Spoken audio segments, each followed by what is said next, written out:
to tune in to today's episode of The Kim Jacobs Show. Listen, we have a great show lined up for you. I'm your host, Kim Jacobs, better known as the Balance Doctor. And all of our guests that come on, they're either people that have overcome some tremendous odds in their own lives as they balance this thing called life, or they're experts and they're here to share tips and strategies that will help you better balance and manage your life. Grab your virtual seats and let's get ready for some real relevant and relatable content on today's episode of The Kim Jacobs Show.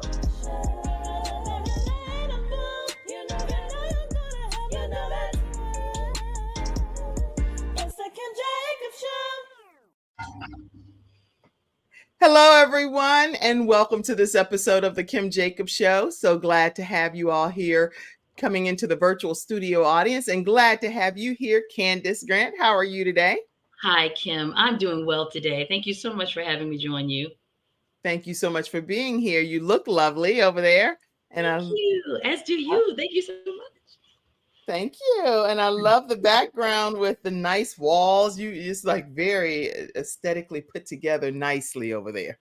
Oh, thank you. I appreciate it. We went through a whole thing when we were painting the house. And so this turned out nicely. So this is one of my favorite rooms. So thank you. Oh, yeah. It should be. It should be. It's really nice. Okay, listen, everyone, today we're going to be talking about a wide variety of things. Actually, I'll go ahead and give you a courtesy heads up that on the first half of this episode, we're talking with Kandace Grant, and we're going to hear her story. Her story is nothing short of heartwarming, heart-wrenching, and in some cases, even miraculous, I think, to say the least. And then on the second half of the show, we're going to be having her joined with one of her co-authors in an anthology, Gifts is Mama's Stories, Gifts from Our Mothers. And we have two of the contributing authors, which is going to be Kandace, you'll see her again, and then Tanny Swan, who's also going to be joining us for the second half of this show. So grab your seats, everyone. Let us know where you're visiting in from. Share your comments, your thoughts, and we'd love to pop them up throughout the broadcast. Kandace, take us back there. You know what? I really want to make sure I share people your bio a little bit too, but your bio says a lot of your backstory, so I'm trying to determine which parts to say. Kandace is a proud wife and mother of three amazing young adults, and one of those children we're going to talk about heavily throughout this first half. And she is also very heavily involved with Corey's Campers, and we'll talk more about that as well. She is an author, she's a speaker, she's a teacher, and she's an advocate. And as an author, she's an author of Be Willing, How to Live an Affirmative and Empowering Life Right Now. We're going to talk about how she actually was inspired to write that book as well. And she is appearing here on the second half with a new anthology, Mama's Stories, Gifts from Our Mothers. Welcome, Kandace Grant, to the Kim Jacobs Show. Thank you so much, Kim. It is such a pleasure to be here with you. Thank you. So listen, what we're going to do is I want to take a commercial break first and then recognize our episode sponsor. And I want to come back and just hear some of your backstory, because people need to know who you are, where you've come from. And I want to be able to learn more about that. But today's episode is sponsored by drjod.com. drjod.com. She has a big event coming up, Healthopedia in Florida. And you're going to learn more about that now. Her phone number is 800-820-0584, or you can visit drjod.com to learn more. We'll be right back right after this break. Hello, everyone. Why learn about health when you can experience it? Experience it in beautiful Florida in February 2024. Join us for 3 days of integrative and intensive health and healing education and empowerment with the expertise of the following Healthopedia author, speaker, and facilitators.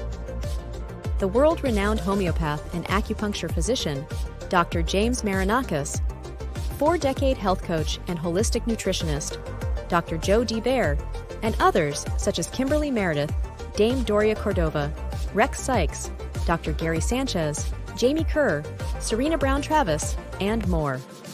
Experience daily morning walking and yoga, interactive participation, panel discussions, and more for your own epiphany of health. Get your tickets now.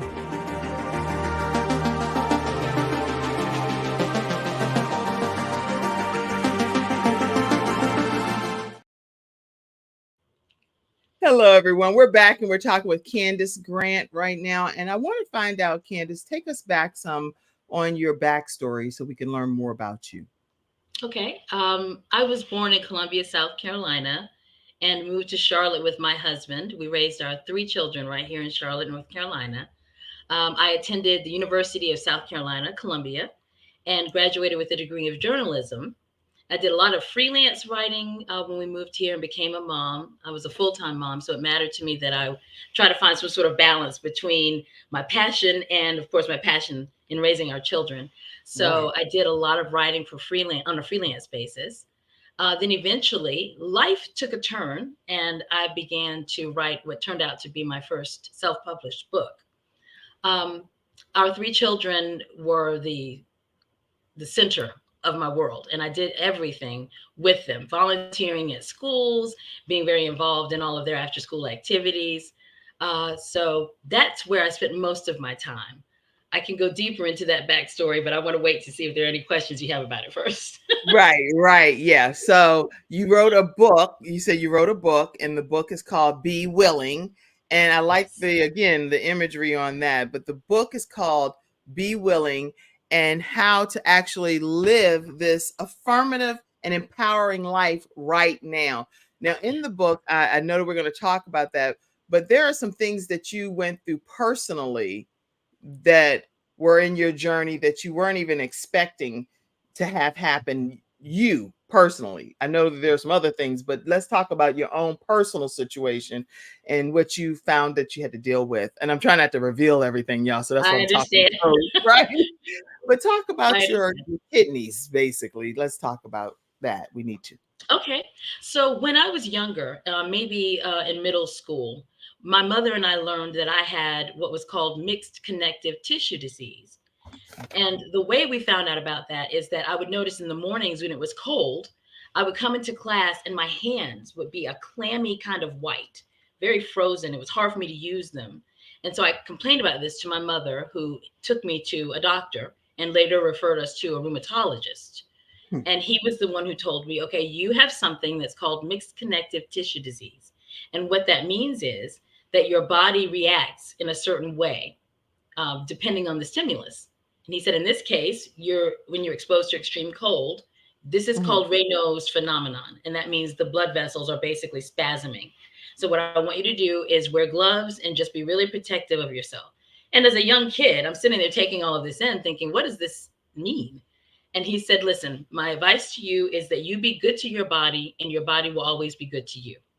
I thought Hmm. that was perfect. I thought it was just perfect. So as a child, that's what I did. I started exercising more regularly, and I didn't have any other issues. Fast forward to after my husband and I had our first son.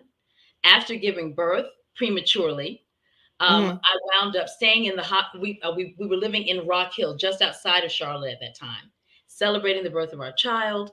Turned out he had to stay in NICU because he was a little early, but he was fine. So the Okay. nurses and doctors said, "Listen, take mom home. You guys come up tomorrow, breastfeed, and everything should be fine, and you guys will be on your way." When we Right. got home that night, I found that I couldn't breathe. It was odd. I had to position myself in a certain way so that I could actually take air in. And my husband and I had no idea what was going on. So we wound up going back to the hospital the next day and thought I Mhm. would just mention it. And as soon as we came in, the nurses looked at me and said, "Your son is fine, but you need to go to the ER. We can tell by looking at you that something isn't right." And I said, "Well, oh no, Mm. it's just that I had trouble breathing last night." They said, "Yeah, we got it. You need to go to the ER." So, long story short, that led to me meeting Dr. Ellis, who is my current physician still. And Okay. lots of tests were run. They couldn't figure out what was going on that made it hard for me to breathe. But after a month-long stay in the hospital, we finally determined that what was called mixed connective tissue disease as a young teen was Mhm. actually lupus. So I Oh. received a diagnosis of lupus while I was in the ER and my son was in NICU.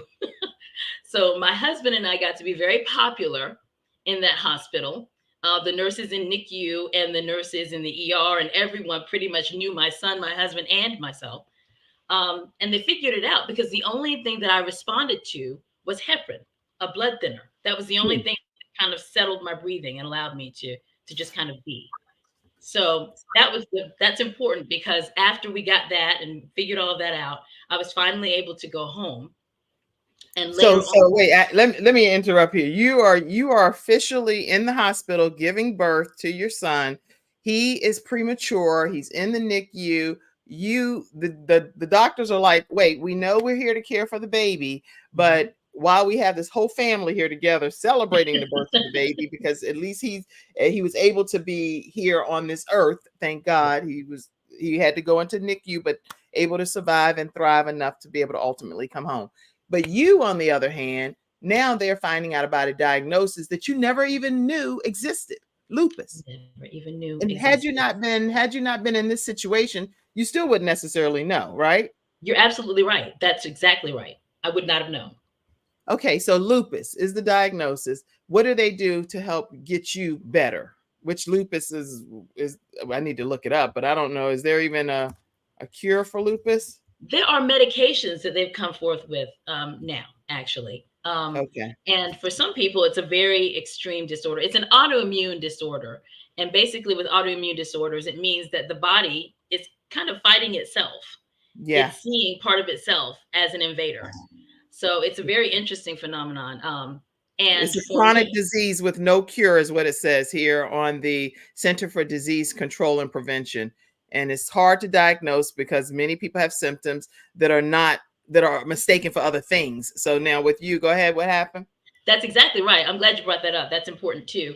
That's why the first doctor called it mixed connective tissue disease, because at my young age, that's what it appeared to be, which is kind of more of a broad categorization of autoimmune disorders. They became more specific and targeted when I actually came to the hospital after giving birth to my son and finding that I couldn't breathe. It became a little bit more easy to diagnose. But you're right, lupus mimics a lot of different disorders, so it's often hard to diagnose. Um, so yes, there we are in the hospital. We received this diagnosis. We're in there for a while. They're making sure they keep me on heparin for a while. Their answer was, let's just keep some blood thinners going because your body responded well to that. And we'll just watch very carefully. So I was in the doctor's office frequently. This was a big deal for me, as you pointed out, because I'd never been sick before or had any kind of diagnosis or anything. So it was very odd for me to even have to be in a hospital or even have to see a doctor regularly. Very odd. But we went home. We celebrated the birth of our first son. Everything went well. Then we had our second son, Corey. And that birth was normal, but everybody was watching me like a hawk just to make sure that everything went Or well. So that went very well. And we went forward to even have our daughter a few years later. So we have our three children and and let me everything's make going. sure, let me pull this up and see if this is please tell me this is the family because I want to This is the family. Yes. It's I'm a like, dating. please say this is the family. Thank you very much. At least we have a visual for everyone. So the tall young man in the red shirt in the back is my oldest son, Cam. My husband, Keith, is in the gray on the left. There I am in the middle. Our daughter, Carisi, on the left of me. And there's our son, Corey, in the front in the white shirt. Excellent. I'm so look, I pat myself on the back, right? Yes, So thank you. your Thank family comes along. You have these three beautiful children God has blessed you with. And then what happens from there? Some things start to turn around in your family unit.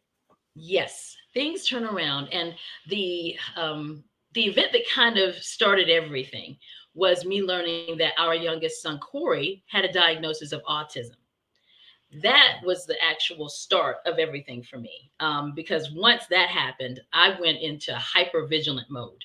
I was determined to have him everywhere that he could get help. So I literally combed the city of Charlotte and the surrounding areas, finding speech language therapists, developmental pediatricians, everyone. I wanted to know more about this so that I could help him. Hmm. And I went in. I went in. I just did. We were busy every single day, seeing a specialist, speaking to other parents. It just became a quest for me because I didn't understand what the diagnosis meant, and I needed to so that I could properly not only mother him but educate him and be his advocate. That's So good. I went. Now it was a wonderful turn of events because I found out so much information, connected with so many knowledgeable people, and I was able to get Corey so many wonderful resources. So for him, it really did benefit We were able to see him land in a school program that worked for him. He was able to connect with therapists, and it was just a wonderful journey as far as that was concerned. The Wow. problem is that I went in so hard that I began to see my health suffer. That's where everything actually started. I didn't balance it well. I I was at it every single day, hour after hour. If I wasn't out somewhere with him, I was reading about it and I was trying to figure out what to do. And Okay. I went in too hard. So the way it showed in my body is that my kidneys began to fail. And I noticed my energy lag. I knew something wasn't right because I told myself for a while, it's just that I'm tired because I'm moving around so much, making sure I'm available for all the kids, making sure I'm supporting my husband with his business, continuing my writing. I just figured that that's what was going on.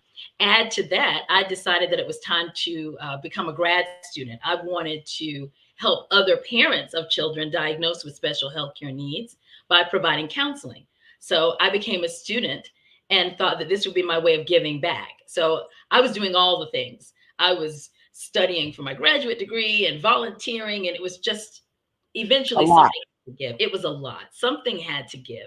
Well, this is where, as we're talking about how people balance different aspects of their lives, what you've had to overcome to become who you are at this phase of your journey.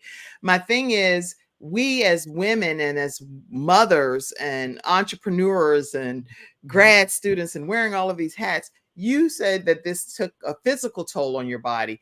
When you what advice would you give other women that are tuning in today, or other just people that are tuning in that wear 50 different hats, to be able to balance their lives just a little bit more easily or smoothly, given what some of the outcomes can be physically in our bodies? Any advice? I would absolutely, absolutely, yes. Excuse me for interrupting you. I absolutely do. I strongly suggest to anyone watching, just as I do to any of the other parents that I currently work with, I strongly suggest you remember yourself. And that sounds so simple. Often when you say those words, it's like, of course, how would I not be able to do that? But when you're in the middle of focusing on someone you love and caring for someone you love, it becomes very easy to put yourself on the back burner. And you can be doing it Yes. without even realizing it. Your focus automatically goes to what you think is most important. And where my son was at that time, making sure that he had the education that he needed, that he was getting the support that he needed, was priority to me. So you have to remember yourself. It's important to take breaks. It's important to make sure that you have space in your schedule, literally just for you, even if that's 5 or 10 minutes. It has to be intentional and it has to be consistent. And that is where I failed. I did not make sure that I remembered myself. So I urge others to please do that. So as a result, you feel that your body took a turn for the worse. And what happened with your kidneys? And break that down some for us. I went to see, I was referred to a nephrologist. And when I got there, he explained to me that my kidneys were functioning at 20%. Ah, 20%. Actually, let me run that back. I did go and speak with a nephrologist at that time who said my kidney function was low. He prescribed a medication and said, let's see if we can kind of get this built back. Over time, what happened was my kidneys did not build back. Instead, if we fast forward just a little bit, what actually happened is I wound up being rushed to the emergency room one spring afternoon. I was depleted. I was drained. I couldn't go anymore. And I was experiencing what seemed like a hemorrhaging episode, actually. It was internally. well, actually, externally. To be candid, if instead of it appearing as a normal menstrual cycle might, this was something completely different. It was a hemorrhaging episode where I was losing lots of blood, Oh, and wow. I had to be rushed to the emergency room nearby. Okay. And eventually, we wound up in the hands of some nephrologists who said, "Listen, your kidneys are functioning at 20%. We're going to have to recommend dialysis. And not only are we recommending dialysis, we're recommending emergency dialysis immediately because we need to remove the toxins that are coming from your inside your blood now." And when I say that it felt as if someone had snatched the rug out from underneath me. That puts it mildly. I Yeah. was just, my head was spinning. Huh. I couldn't think. I was sitting there holding my husband's hand, and all I could do was cry. I had nothing else. Even now, I'm trying to find words to explain how I feel. And after all of these years, I still cannot. It was just as if my world had just been shattered. And And this led not only to emergency dialysis, but this led to something even more significant than that. So please tell us what ultimately transpired in order for you to survive. along the road, so many things happened, Kim. I began emergency dialysis, and then eventually I was assigned to a dialysis center. That led to several different, in my case, and I do want to pause here. I want to say that when I share my story, I'm careful to let other people know that dialysis is a life saving technique for many people. So I Yeah. never mean to portray it in such a way that it sounds scary or disorienting. It's just for me because it was nothing that was in the books. It Right. was a scary and daunting experience, but I Right. need to preface it by saying that. But for me, it did lead down a road that led to multiple hospitalizations, including an open heart surgery when I had an infected dialysis tube. Oh my gosh. It was one thing after another thing, after another thing. This coming again to a young woman who's never even had as much as a common cold on a regular basis. So you went from being diagnosed with lupus to being told that you have a son that is autistic. So you started really making that your focus, then to ultimately finding out that you have kidney low Failure. kidney function, kidney failure to the point where you have to start dialysis. And ultimately, you became a recipient of something, right? Yes, exactly. 5 years on dialysis after the multiple hospitalizations and procedures. I moved from doing dialysis in a center to doing it at home, which was a lot better for me. Ultimately, I signed up for the kidney transplant list. And in November of 2011, I received my kidney transplant. What year was that again? That was in 2011. 2011, you became a kidney transplant recipient. Yes, I did. And thank God that that was favorable and you are here today. Yes. You're here Yes. Not today. only was it favorable, this was the only time I was not embarrassed to have been told that I urinated in public because as soon as they connected the kidney, the doctors were so excited. They said, "You began urinating on the operating table, and this is a good thing." So my kidney is doing well. I am so very grateful. And I don't even have words to thank God enough for blessing me with a second chance at life because that's exactly what this is. Wow. And you know what? Having a second chance at life, it changes your philosophy as to how you even view life. What has that done for you being a kidney transplant recipient and having this second lease on life? It's done so many things. One of the things it definitely did in hindsight is it let me see, for me, I abandoned my faith at that Mm. time. I was telling myself that everything was up to me. When it came to my son, when it came to my health, I truly thought that it was up to me to figure everything out and to Mhm. have all of the answers. And all that did was put additional stress on me. It put Mm. additional pressure on me. And that explains a lot about why I was running the way I was running. I just kind of kicked God out of the driver's seat and took it over myself.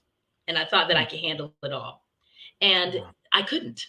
So for me, one of the things that it taught me is that surrender is not the nasty word that I thought it was. It was a word that I avoided at all costs because I wanted to be in control. Mhm. And it taught me that the way to live this life is to accept that we can surrender and that all things can actually fall into place for us. It's not up to us to figure it all out. We can actually allow ourselves to surrender, to let go, and that it can turn out just fine. Wow. And I'm grateful that you said that, just surrendering. How do we surrender in the midst of trials and tribulations and storms and things that we just get sideswiped by, we don't expect to happen in our lives?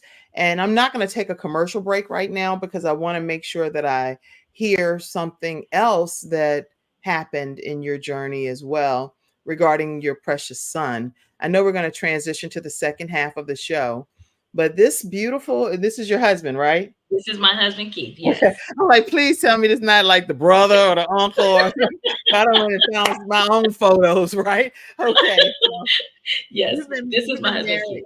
You've been married to him for how long? Oh, we've been married for almost 30 years now in July. 30 Yes. And years. He's been yes, on a significant journey with you. oh my gosh. 30 years. What's his name? His name is Keith. Keith. Keith. Thank you, Keith, for being a wonderful husband and father and just going on this journey called life with Kandace.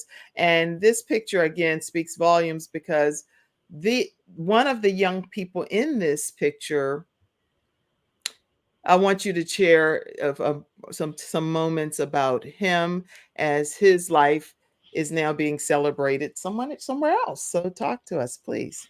Yes. This portion of our discussion is about our son Corey, there in the white shirt. Our Corey was born and shortly thereafter diagnosed with autism. And again, that became the focus of all of our family's life. There he is, there in the headphones. Our Corey was such an inspiration to us all. Always wearing that smile that you see, always ready to share a laugh, a dance, to sing a song. So, with that diagnosis of autism, as Corey entered puberty, we had an additional diagnosis of epilepsy that came on board, and he began having seizure activity. That was the year after I had my kidney transplant. So, we had that to contend with. Through it all, Corey wearing that same smile, ready to work on all of his goals and just be present for us.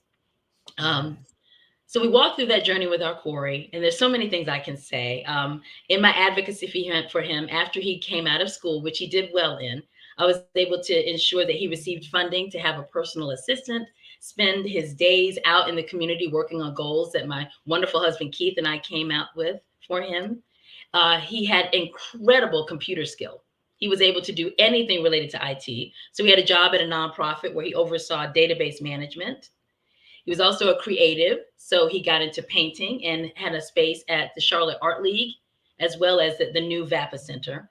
A man of many talents. What an amazing young man. Later on down the road, one of the anti-epilepsy drugs that Corey took resulted in a change in his body, and he eventually developed kidney disease of his own. That was quite a journey because I can't even articulate how disappointing and saddening that was for me, having walked that road myself. So Right. I took a moment in that doctor's office to take a deep breath, shed a few tears, and tell the doctor, "Okay, let's roll up our sleeves. What do we have to do?"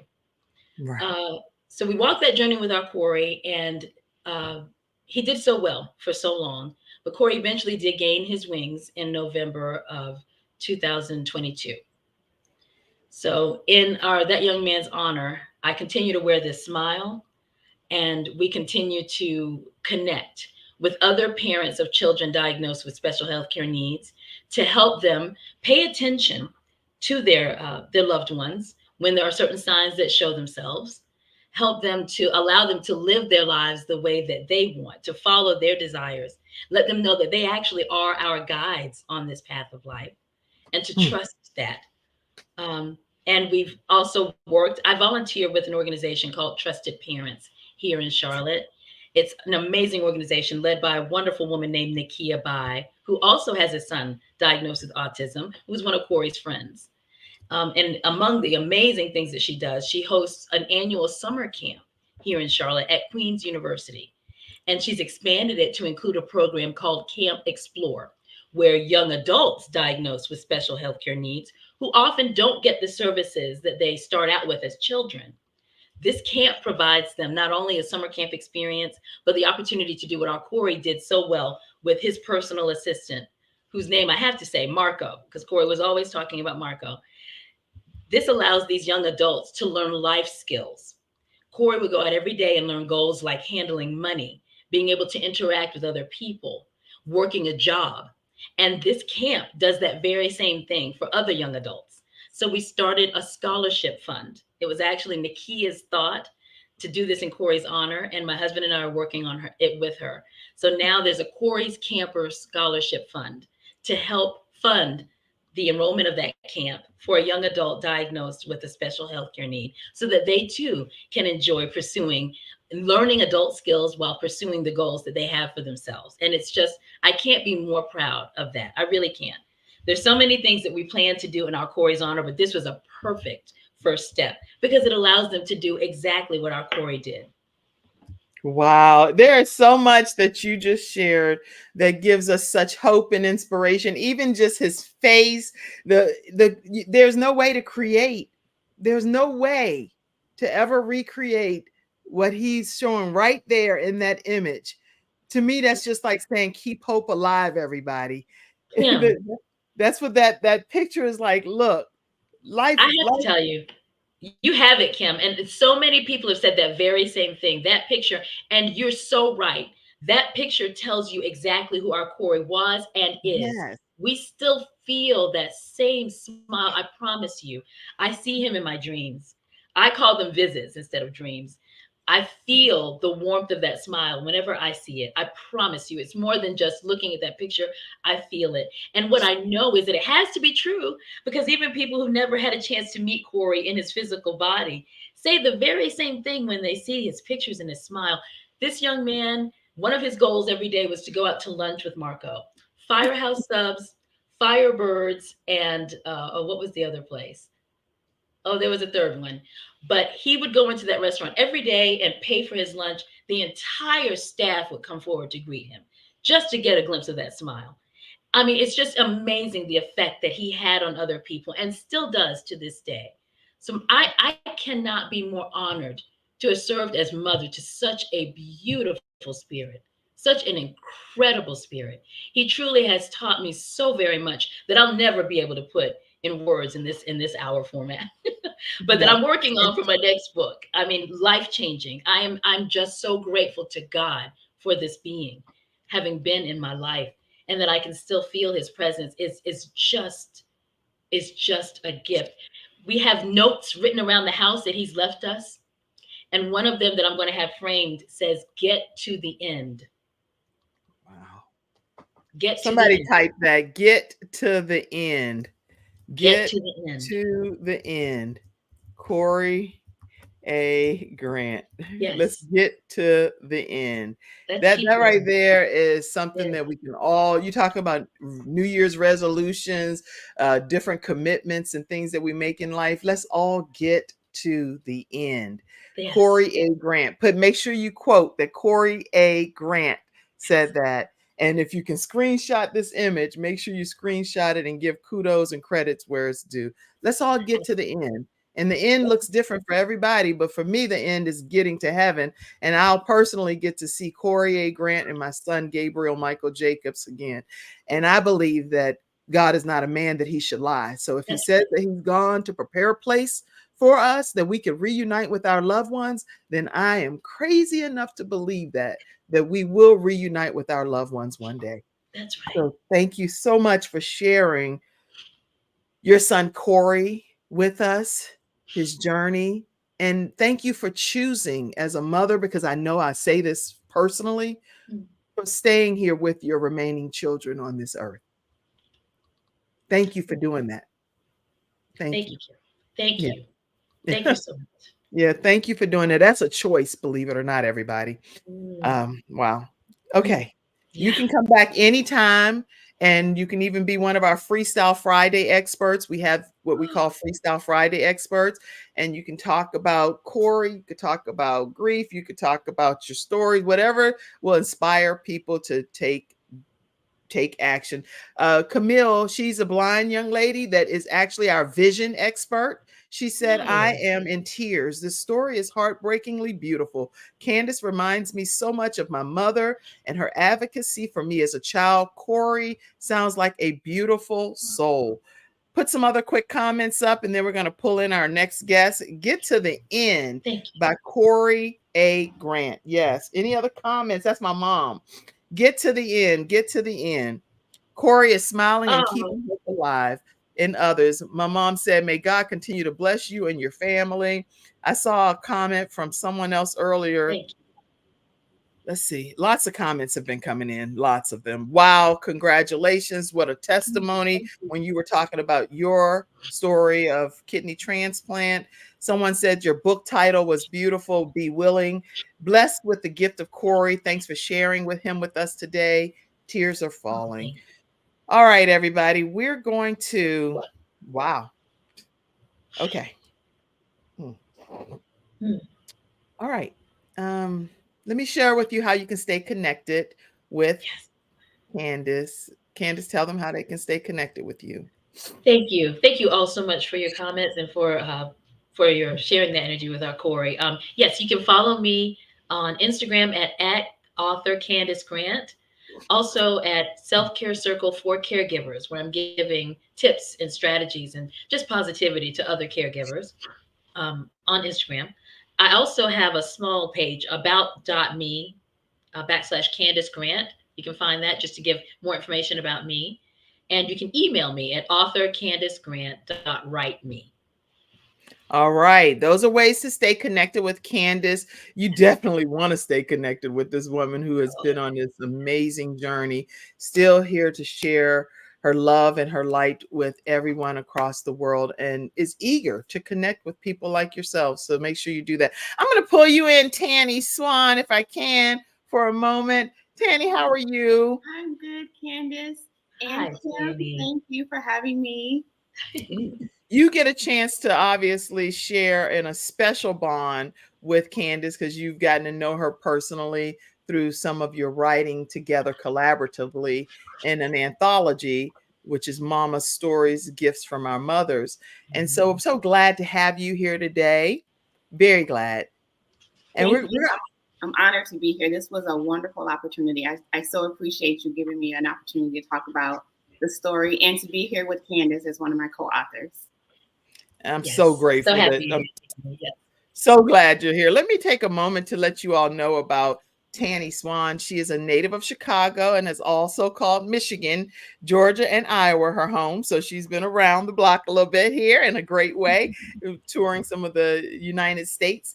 She is a high school English teacher for over 20 years, and she has helped hundreds of students discover their love for literature and writing. She has written personal essays, Girl Forgotten, and obviously a contributing author to Mama Stories, Gifts from Our Mothers. And she is cheered on by her husband, Cliff, and their two daughters, Sydney and Nia. So I am so honored to have you here with us today, Tanny Swan. Thank you for joining us the second half. Thank you again, Kim. I'm excited to be here and to talk about Mama Stories.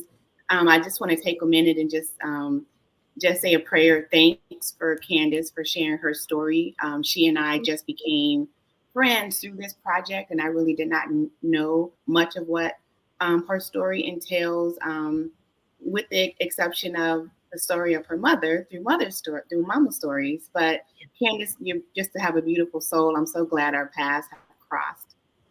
Thank you. Thank you so much, Tanny. That means so much. I'm so excited to get to know more about you, and I'm so grateful that I've gotten to know you thus far. Thank you. Well, one thing I know about Tanny is she's a soror, so Happy Founders Day coming up, yes. Yes. So well, happy Founders Day, upcoming Founders Day to you both. Thank you. All right, so Tanny, you have chosen to be a part of this anthology, which is spearheaded by Angela Hagler, if I'm not mistaken, right? Yes. And she's the visionary behind the anthology Mama's Stories. And I'm gonna put the image up as well. But I want to make sure that I hear what made you become a part of that particular anthology, Tanny. Well, it all started, I remember Angela and I, we go way back to graduate school. We both attended Iowa State University, and Angela is also a soror, Delta Sigma Theta Sorority Incorporated. And so, so I remember she posted just a post of, anyone who was interested in being a part of a writing group where she would help you develop your story, and we would possibly be working towards completing an anthology where we would be able to give honor to our mothers. Some of us, our mothers are still here. Others, moms had passed away. And I remember I was sitting at my desk at work and I saw that email and I was thinking to myself that I wanted to do more than just think about writing something that would reach other people. I wanted to actually write something that would get on paper and other people would see, you know. So I joined the project, and it's been a wonderful experience to see it go from just an idea to what I honestly, yesterday, I pulled my books out of the mailbox yesterday. I was waiting on Amazon to ship me my author copies because other people had received theirs, and I'm like, where are my copies? Where are my copies? So You're like, I need my stuff. right. So they were in a lockbox, which was assigned to a different person. So I had to get that cleared up. And once I did, just opening them and finally seeing everything that the book offers and seeing, you know, my name on print, my story in print, and more importantly, the story of my mother in print. That I'm warmed all over by it. I just really hope that all the stories touch those that read it. So that's kind of how I became involved in the story project. Well, that's exciting to know. Now, you're in your particular chapter. What is the thrust of it? Without, you know, if Angela was here, she'd be like, "Girl, don't tell them anything. Make them encourage them to purchase the book." So, what is your chapter about without revealing too much? Sure. So my chapter is entitled "Girl Forgotten," and the title it has two meanings. One meaning is not the focus of it, which is you think girl forgotten, you think about a girl that has been forgotten.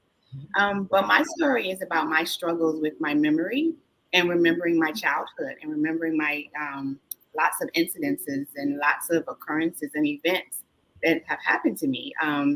There is no physiological or physical reason why some things I just don't remember, except for some of them are kind of based in maybe some trauma. And so it wasn't until I finally had a chance to start, you know, seeking therapy, and I sat down with my therapist and we got to the bottom of it. And he said, you know, don't worry about why you can't remember, because I noticed that you're remembering more and more the more you talk about your story.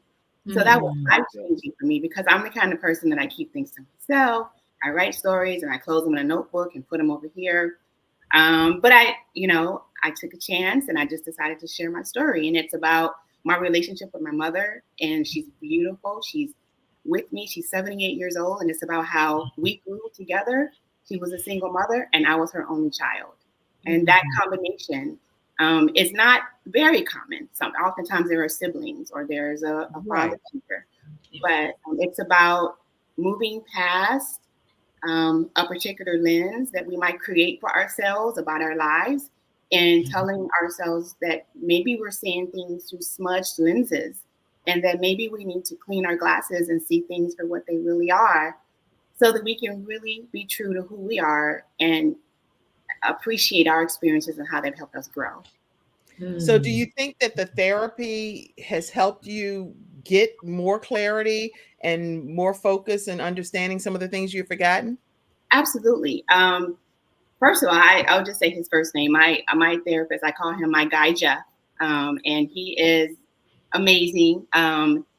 He really has helped me so much. In fact, I don't know if I have time. I found a small portion of my story. I'm 100%, girlfriend. You here for the second half of the Kim Jacobs show. Okay. You have full reign. I got time today. I got time. Yes.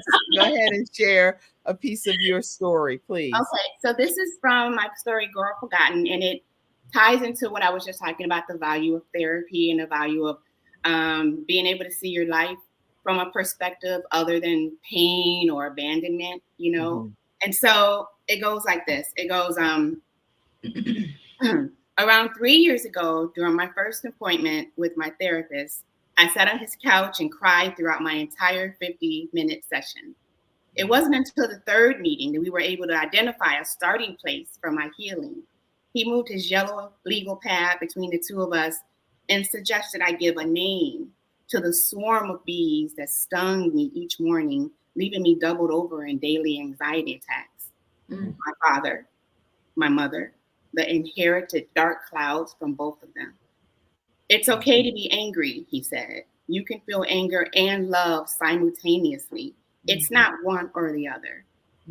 There was something cathartic about being given permission to own my feelings. This immersed love in my heart towards the only person that has consistently been in my life from my very first breath. I now know that my love for my mother is not diminished by my regrets about my childhood, especially the parts that are lost somewhere in my adult mind. I can embrace anger as a real emotion without hating myself, without feeling that I have betrayed my mother in some way. More than anything, I can sink into the very clear memory that my mother always did the very best she could for me, mostly alone, and always with the one goal of protection. Even then, I knew that we were protecting and saving each other as we moved through life together.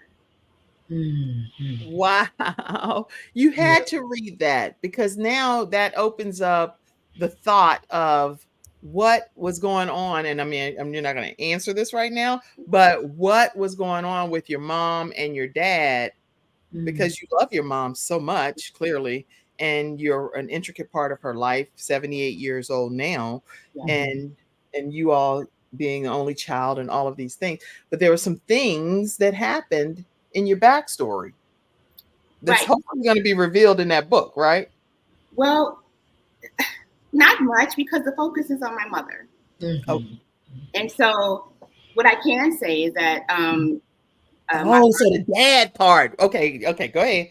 Not you ain't talking about now. See now, this right here, this right here might be the controversy part. You ain't talking about your daddy and the mama stories. So, well, I mean, to be honest with you, you know, that the part about my mama's story is that it has to do with how she came to be a single mother and how she used her own triumphs and tragedies to raise me. And so my father was not a part of my life. You could have put a picture in front of me, or he could have walked in front of me before the age of 21, and I would never have recognized him. Just didn't know who he was, which was really painful for me because I seem to have befriended women that had the best relationships with their fathers. And I'm like, okay, well, I don't have that, but I always have my mom. But, you know, the story is about her raising me without any help. Her own mother passed away 2 years before I was born. She did not know her father. Therefore, with my father not in the picture, I grew up without grandparents. Because she did not know her father, talk about generational curses, right? Because she did not know her father, she did not know any siblings. So I grew up without aunts and uncles. So there's a portion of my story where I talk about how I, you know, had a host of people that were family, like distant cousins and such, and people that loved me. I love them because they love me. Right. I think that even now, I love my family. I love all my family. And I've since reconnected with some of my aunts and cousins. Oh, good. So now you know the family, some of the families. Absolutely. And that's been amazing. But there is so much strength in perspective. Again, instead of focusing what I did not have, which was a father figure, or what I did not have, which was, you know, a two-person household. Right. Once I took the smudge glasses off, I was able to see I have tenfold of that. And so my story is about revelation and about me realizing that and about honoring everything that my mother did to make me who I am. And, you know, to win, because in all of her struggles, I say to everyone, my mother still won, and she still wins. And she's still yet here with you to be able to celebrate life and the rest of life's journey together. I'm really happy that you shared that. Kandace, tell us a little bit about your chapter as well and what people can expect when they're reading it. Oh, first I have to say, Tanny, that was beautiful. I remember us reviewing pieces of our work together, but that was just such a beautiful summation of what you've written about your mother. Just beautiful. That's incredible. Okay. Yes. Oh my gosh, I love it. You know what? Before you tell me, you know what? I don't have those pictures in here yet, but let me just put up here how you can definitely get a copy of the book from Tanny Swan. How do they get a copy of the book from you, Tanny? So the way they get a copy of the book from me is all they have to do is go to Instagram. I love it if they would be friends with me on Instagram, and my handle is at Tanny Swan Writes, and there's a link tree there, and they can see everything you need to know. My bio is there. The link to order their signed copy through PayPal is there, and I have extra copies, and I will be elated and overjoyed to send copies out to anyone that orders that wants an autographed copy of the book from me. It is also on Amazon, and so, but that's not a signed copy for me. If that's something that is important to you, I want it to be important to you. I have some freebies I'm sending out along with my book, so that's how you get it. So I'm at Tanny Swan Writes, and I'm also on Facebook at Tanny Swan Writes. Y'all make sure you go and take care of that today. Get it from Tanny Swan. If you want to go to Tanny Swan Writes on Instagram, and she has her link tree there as well. She'll send you a signed autographed copy of the book. So, all right. So talk to us, Kandace, about your chapter in the book. My chapter in the book is called A Love Beyond, which I think is a perfect summation of what my experience with my mother has been. My mother was my first friend, my first teacher, and my biggest role model. And she made her transition into heaven in December of 2020. So, what's interesting about all of this is that Angela announced this project a few months after my mother had made her transition into heaven. So, when I saw, like Tanny, when I saw that she was looking for authors or kind of had this ad out there she is. There's Angela. Yes. There's Angela. I want to make sure we acknowledge the visionary behind this anthology, Beautiful. Angela Hagler. Is that correct? That's exactly right. Angela Hagler, visionary behind Mama's Story. She looked a whole trip too. Like she running some things, gifts from our mothers. I just want to acknowledge her today as well. Thank you for allowing God to put that in your spirit, Angela, to do this anthology. Okay, go ahead. Thank you so much for bringing that picture forward. Yes, it was wonderful. Her kind of putting out the call or kind of stating that she was beginning this project came at the right and perfect time. I'll never forget me saying to her, I think I'd be interested in learning more about this. It turned out to be such a therapeutic process for me as I was grieving my mother having made her transition. The exercises that Angela had us do together as a community kind of pulled out the pieces of the story that I wanted to write. And it was just incredible to be able to connect with other women, particularly other African American women, who were there to celebrate their mothers and to have candid discussions about what worked, what didn't work, what was joyful, what might have been a little confusing. It was a beautiful space to be able not only to grieve, but to celebrate our mothers. And so the whole process was something that I continue to celebrate and talk to people about. My chapter is called A Love Beyond. And without giving too much away, it was important because I got to see my mother in a dream the night that she actually made her transition. It was incredible. It was incredible. So I don't want to give too much away, but that's what made the title so real for me. And just to say a word or two about my mom, she was a very poised, very, in public anyway, very shy, very demure woman. And I've greatly admired that about her. It mattered to her that my brother and I value education as much as she did. She grew up in the segregated South in Columbia, South Carolina, and it was very tight knit, not very wealthy, but very tight knit, close community. Right. And all of the elders in that community pushed the children to reach that next level. It mattered to all of them that they do well. It was a true village. And she embodied that in her spirit. Education was her priority. She became an educator. And it mattered to her that children do well so that they could reach whatever goals it was they wanted in life. Beyond that, she was also an avid history buff. She knew everything about the history, particularly African American history. And she made it so that my brother and I made that a priority for us as well. It mattered to her that we be blessed and that we know to celebrate everything that God made us to be. And that included standing on the shoulders of our ancestors who came before us. So she was quite a woman. We could get in more trouble in our house for saying something derogatory about Black people than we could about saying curse words. And that's real talk. That's funny. Oh, y'all gonna shut that down. Yes, y'all absolutely. Gonna shut that down. Absolutely. So we grew to know to value ourselves. It was an amazing experience just having her as my mother. There's so much I could say, but generous, beautiful, thoughtful woman. And I'll say this too, it's important because she wanted me to know all of her. She was very candid with me as I got to be a young woman. She shared the things that she was proud of about her life and the things that she wasn't so proud of, because she wanted me to learn from her and to do better, is what she would always say. Learn from me and do better. So everything that you see about me is because my mother put it there. And I don't have the words to express my gratitude to her. So this is the first of my tributes to her. Oh, I love this. This is just like, y'all are well representing mama stories, just so you know.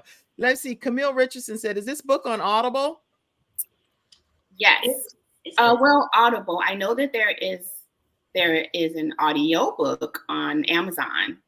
Yes, yes, it's on Audible. It may not be on the Audible app, but it is an audio download, which I think whenever I get Amazon Audio, that is Audible, in what I think. Yes. So yes, and I will add that it is when we released the audiobook on our particular launch date, it was the #1 release for that day. So we're able to say that we're best-selling authors, Kandace. That's exactly. So these are the authors, and I can't read that cursive writing even with my glasses on, but they are beautiful women with stories from their mamas and about their moms, things that they've learned. And you see Angela Hagler over there as the visionary. You want to get a copy of this book. I see a lot of comments coming in. Mackenzie, if you could pop some of those up, just flood the thing with comments. So very proud of you. Tanny Swan writes, she is talented, is what Antoinette says. Melody says, Tanny Swan writes, so happy for you. Tanny Swan writes, okay. Yes, congratulations, Antoinette says. Let's see. Sharon says, Tanny Swan, we love you. Let's see. Thanks for sharing your stories, ladies. Melody says, Sheila Hill, who is also a podcast host, you definitely want to connect with her. She has some great content. She put some purple hearts. Who else? Lots of comments have come in. Yes, congratulations. God bless you all for honoring your mothers. I honor my mother, who is in her 70s, and she is with me frequently, and it is a dream come true. I did not know that I would have her in my adult life. I thought I would be, once I went to college, really it would be her in Virginia, me in Charlotte, North Carolina. Who knew, But God has a way of reuniting us in a great way. I never lost touch with my mom. My mom's been my best friend my whole life, and she's always made me believe that I could be anything that I put my mind to, and even in pageants and you name it, anything I've ever been. I was senior class president in high school, senior class president at James Madison University. My mom is my most admired person in my life. Okay. I love being my mom's daughter. Dream come true, child, mom. Okay. Let me keep it going. Let me keep it going about y'all. Let's see. How can people get the book from you? They can get the book from me on Instagram, as you mentioned earlier, at author Kandace Grant. You can also get a copy from me if you follow me on Facebook. I'm also there at Kandace Grant. And there you are. Also, if you wanted to reach out to me personally, author Kandace Grant at writeme.com. I would very much appreciate hearing from you. And yes, I'm happy to send an autographed copy your way. All right. Now, please tell us who this lovely lady is. I'm not closing the show out. So that's a funny. It's one of my favorite, candid pictures of me and my mom. So one of our favorite things to do when we hang out is to go eat. She loves Red Lobster, but she also loves Culver's. So that's us enjoying milkshakes at Culver's. And that's it. So we were just having a good time. And I was like, Mom, let's take a selfie. So this is my mom. This is my mom.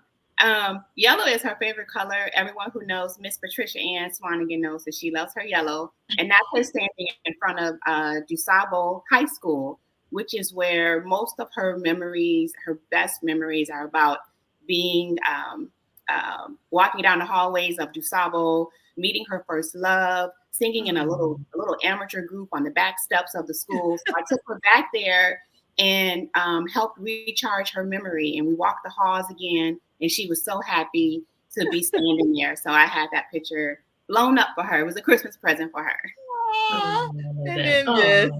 So that's me and my oldest daughter next to me, Nia, who is a senior at A&T. And that's my mama. And then that is my youngest daughter, Sydney, who is a sophomore at Winston-Salem. And Well, everyone always says, why doesn't Sydney have on that shirt? Because Sydney said, I don't want to wear that shirt today. Okay. But yes, Sydney is her own person. She like, I don't care. she's her own person. We We do love what I her. want to do. That's All right. That's All funny. right. So let me take that. That's just awesome. I'm quite proud. Oh, I love you, Kim. Okay, I love you too, mommy. I'm gonna get some brownie points later, right? Let's see. And then I have these two pictures, and tell me if I'm accurate on this. I believe this is somebody else very special to you. Oh, this is my mother-in-law, actually. That's your mother-in-law, and I found a picture of this. And there's my mom. It's appropriate that you brought them both up because my mother-in-law is my second mother. Truly. Aww. I don't say that. A lot of people have issues with their in-laws. This is my mommy too. So I'm very happy that you brought her into the room. Oh, I'm so glad. And then this is my mom. My mom and my mother-in-law actually got to be quite close. So that was actually appropriate. This is my mom. And my mom did not like taking pictures at all. It was always a struggle getting her to get before the camera. But I love this picture because this is actually the outfit she had on when I had the dream of her the day after she made her transition into heaven. She had this very outfit on and looked exactly as we see her here. So yes, this is perfectly appropriate. And this is my mama. Aw, everybody, listen. Today's episode has been nothing short of, in my opinion, a roller coaster ride. It's been such a emotion-filled episode and one of inspiration.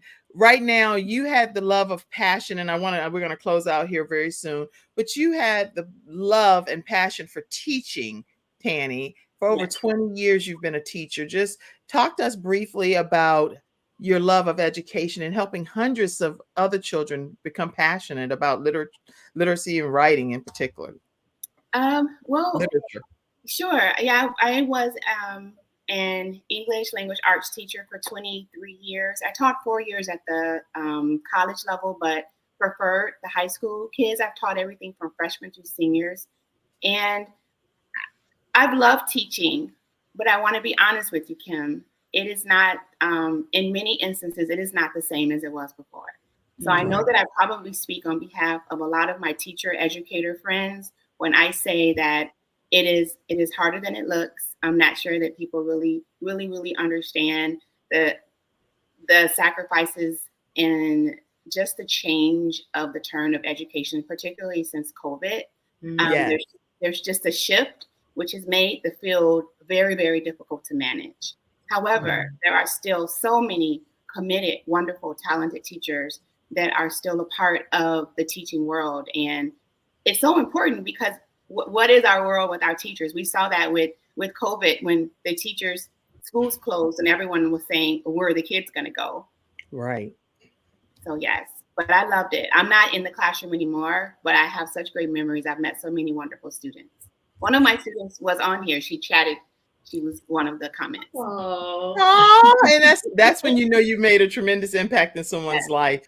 That's so right now, as we prepare for our closing comment here, what's next with you, Tanny? What else is there that you'd like to share? Maybe you didn't get to share throughout the episode that you want people to know. Well, I think that I really want people to buy a copy of Mama Stories, either from their favorite co-author or from Amazon, because we really, really want to embrace all of the authors, and all of the stories are absolutely amazing. For me personally, I am finished writing novel number 1.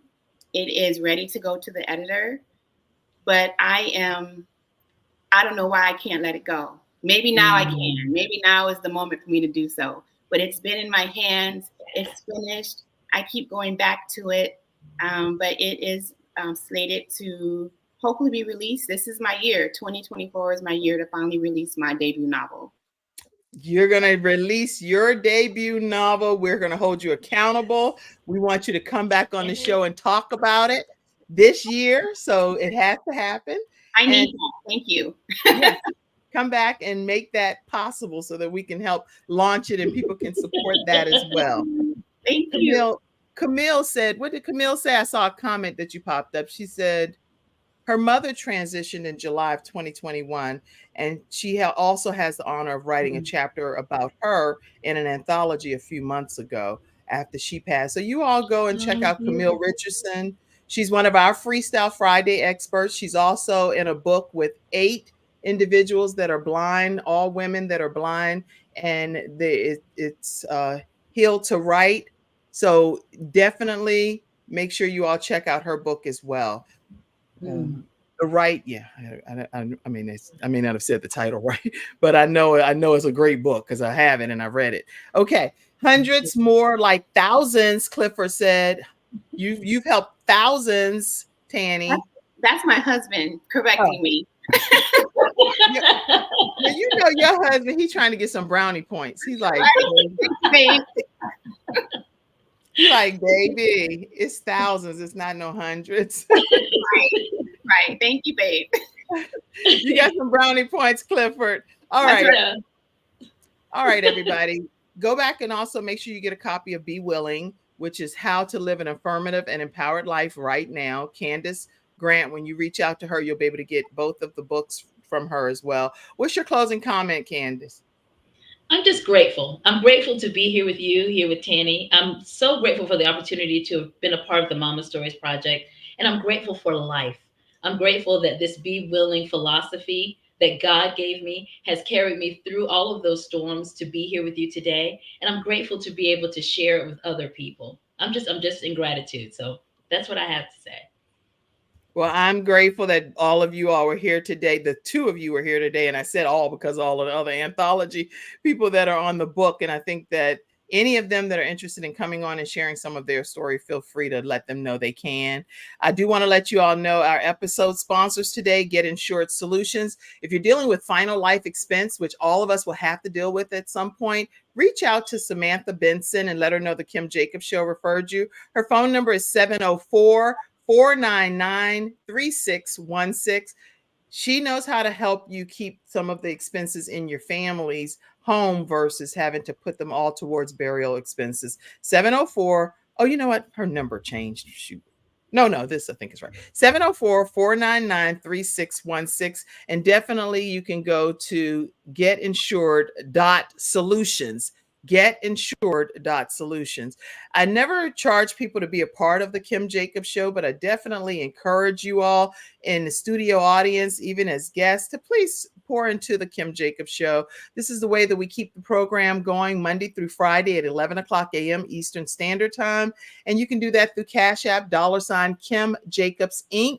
Or you can also send it through PayPal, paypal.me/Kim Jacobs Inc. And we do have Venmo at the Kim Jacobs Show.